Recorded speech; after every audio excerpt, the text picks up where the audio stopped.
My name is Eric Zandona. My contact and company name's on the slide here. So I have become a big fan of Texas whiskey, in part because of the uniqueness of the story that it can tell. And, I feel a little, feels a little redundant to tell people in Texas about how good Texas whiskey is. But here I am.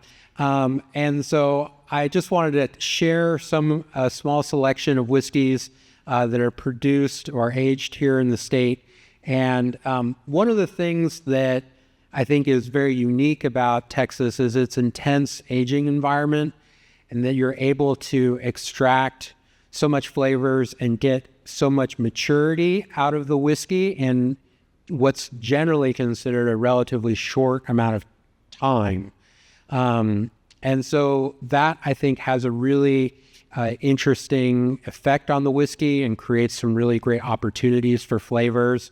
And so the age statements, as you'll see later on through the slides, can vary. Some are in the months, some are in years, but I think they all produce something really quite interesting. So this is really just kind of a fun cap on the day. I appreciate your attention. I don't have anything particularly deep or transformative to share about these, but I just want us all to experience them and see if there are unique things that you're picking up. And again, I think part of this message for this Whiskey Summit is like, how do you transform your unique production process, your unique location, your unique story into your product, and then communicate that to your customers. So we're going to start with our first sample is Milliman Green. So one interesting fact that I found out just recently is that much of their whiskey is actually distilled in Kentucky and then aged here, though they do distill and age some of their own whiskey here in Texas. So the sample that we have is column distilled in Kentucky and then... Oh yeah, excellent question. Thank you so much. Okay, so the logo. So I like to hold the paddles so that they're long ways, so that the American Distilling Institute logo is on your right side. Yeah. So there's 4 across the top and then 2 across the bottom. So American Distilling Institute on the top or on the right-hand side. So the first sample is in the top left. Top left is the first sample. Yes. Sorry, I usually have a little picture slide and I accidentally cut it out. So they're using a fairly standard mash, 80% corn, 10% rye, 10% malted barley, aged for a minimum of 4 years, bottled at 43%. So they do one of their flagships that they do is this what they call single barrel. So they, as you would expect, pick individual barrels, but with the purpose of trying to find a consistent flavor profile within those individual barrels. So that's a challenge. And they don't get the advantage of the blending effect that we talked about in detail today. But anyway, so this is one of the interesting examples, I think, of how the aging environment in and of itself, either though the whiskey is distilled outside of Texas, that the aging environment has a significant impact on the whiskey.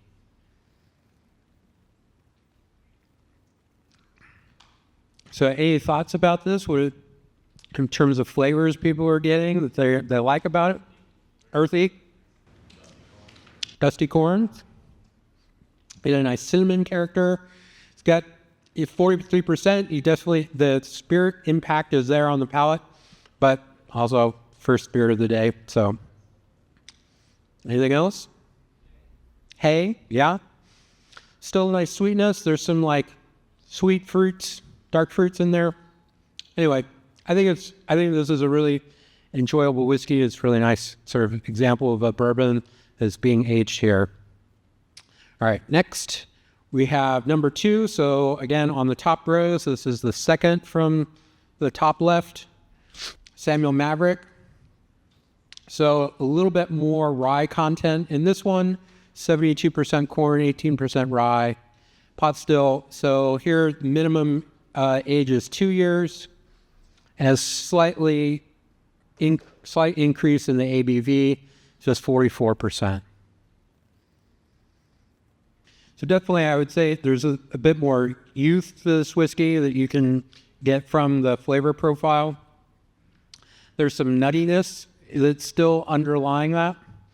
There's, I think, room for this to continue to mature and develop some of the underlying flavors. But are there elements that people like of what they're getting? Sarsaparilla. Mm-hmm. Mm-hmm. Yeah, on the aroma, there's a ton of, what did you say, Trick? You need honey nut Cheerios, yeah. Yeah, on the nose, a ton of vanilla. So you're getting some, I think on the back end, there's a bit more, there's a tannic quality that you're getting pulled out of the oak, which I think is sometimes indicative of the intense maturation climate. But even still, that 2-year period, it's a fairly light color. So there are ways to mitigate that depending on your region and your warehouse style. All right, number 3. Oh, I need to switch it for you. We're moving out of bourbon into rye. So this is still Austin, Texas. So this is 100% Texas-grown rye, aged for a minimum of 2 years, and then the ABV has gone up again. So the aroma, I agree, there's a lot of fruit character there that's really nice. It's not going so far into what sometimes I get is like rye can overexpress fruitiness and kind of turn into bubble gum. So that's not there. But on the palate, there's a lot of spice character and comes through. There's a grassiness that's not like overwhelming. It's not quite like malted rye. What are things that are people pulling out that they really like about this? To me, there's like a really nice sort of tobacco, black tea kind of dryness to it that on the palate that I really enjoy, that's interwoven with the oak. Yeah, a little bit dry, drying and kind of astringent, but not unpleasant. Yeah. So, all right, our 4th whiskey, so this is the last one on the top row. This is a wheated whiskey. So this is by Unbent. So they use soft red winter wheat, dent corn, and then Mars Otter malted barley. I couldn't find what kind of still they used. I'm assuming it's a pot still. Torpedo still. Okay. I couldn't find anything. Age, minimum 4 years. Oh, and my text got moved off the screen. It's because it's bottled in bond, it's a minimum, it's 50% on the dot.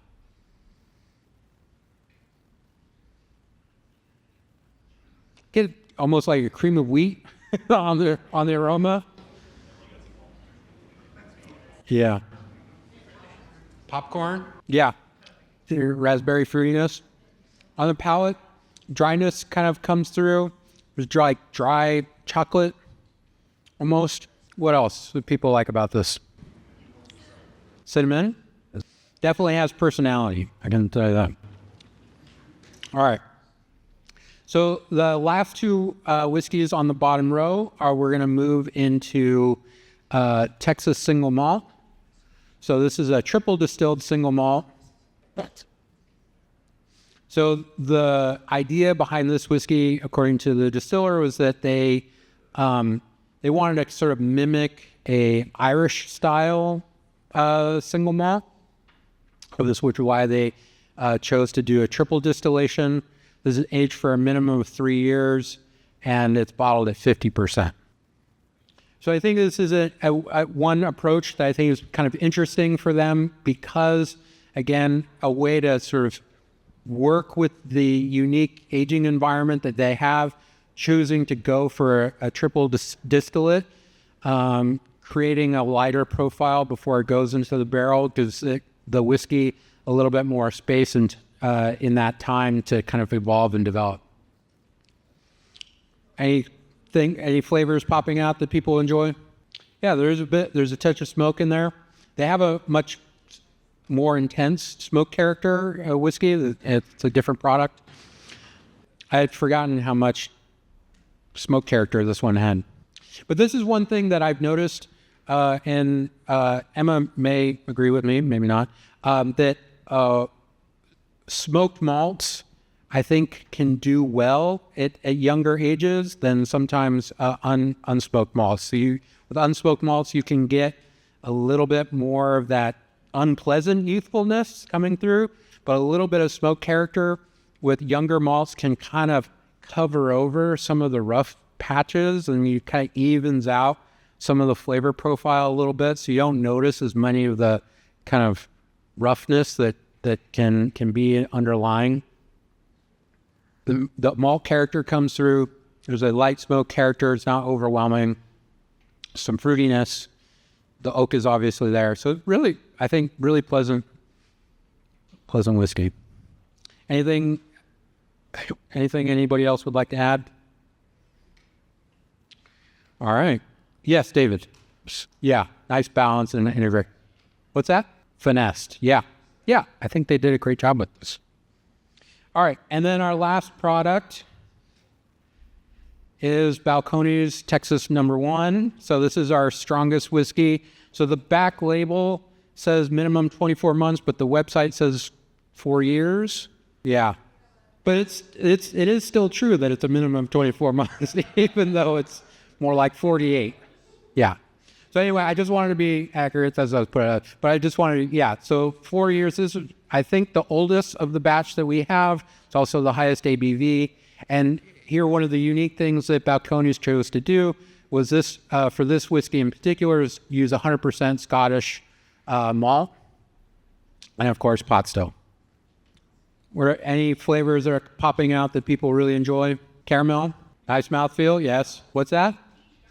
Peach gummy candy. Oh, all right. Licorice, maybe? Okay. To me, there's a whole roller coaster of flavors here. So I really enjoy this. I've enjoyed Balcones malts quite a bit. There's a real intensity in the wood flavor, but it's not overwhelming to the rest of the whiskey. So I think you balance that really well. And there's a nice sweetness that comes through on the back end. It tastes like malt, but it's got this really well-developed profile overall. There's obvious tannins there, but again, it's not overwhelming. And the oak flavor isn't, it's more well-developed. It's not young, really young. So, yeah, and the residual sweetness on the back end is just really lovely, just hangs on. So that are a small selection of Texas whiskeys. Later this evening, if you have a ticket for the tasting at 7 p.m., you'll be able to taste more Texas whiskeys from other producers and maybe some of the ones that I included here. But I just, again, wanted to kind of emphasize that wherever you're at, whatever type of whiskey you're making, really think about how do we differentiate our product, how we tell our story, what are the unique things about our biodiversity, about our flavor fingerprint, about how we blend our barrels, how do we tell that story to our consumers? Because, like Reese mentioned, there's a lot of distillers in the United States. But a comment that another participant mentioned to me today is that when you go into your average bar, most of what you're seeing is most of everything that is everywhere, right? So there's an incredible opportunity for all of you to find a way into the market and to differentiate yourself and to tell your story that's unique. And when you find the right partners, like Gary did, the right outlets where you can tell that story more effectively, you can get people really interested to what you're doing. And there's a reason for them to buy your whiskey and to really enjoy what you're doing and then share that with others. So I want to thank you for your attention today. I want to thank all the presenters, and I hope that the rest of the ADI conference goes well for you, and thank you very much.